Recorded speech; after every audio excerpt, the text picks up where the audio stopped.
Қайырлы күн, қазақ елі. Сіздермен бірге мен, Мадина. Қалақай тұнбасы шаштың түбін қатайтады.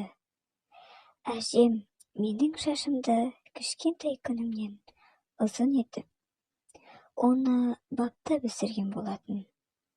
Шашыма қызықпайтын жан жоқ. Тіземе түсетін, шашыма көз тиеді ме деп қайдам. Әйтеуір шашым жиі түсетін болды. Егер де қазір әжем болғанда бір амалын табар еді-ау деп қоямын.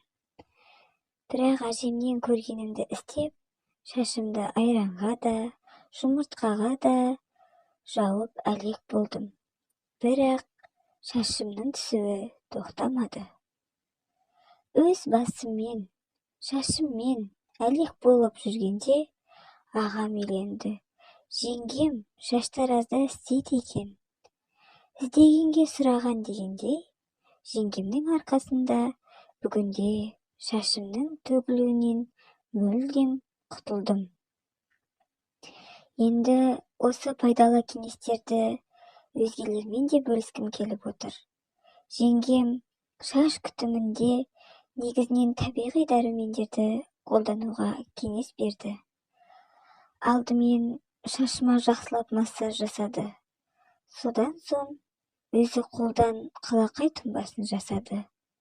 Ол үшін құрғақ қалақай жапырағын езіп, оның бір ас қасығын бір стакан қайнаған суға салады. Бір сағат тұндырып қойғаннан соң, алдымен шашымды кәдімгі сусабынға жуып, соннан шаштарымның түбіне сол тұнбаны жағып шықты. Осылай аптасына бір рет, бір ай бойы ем жасады.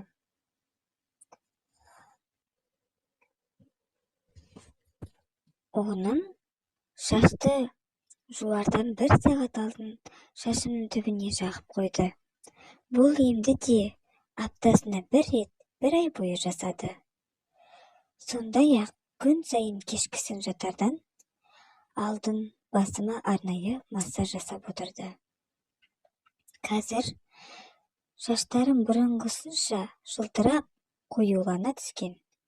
Мұны әрбір шашын күтуді қалаған бойжеткен қыз білу керек деп ойлаймын.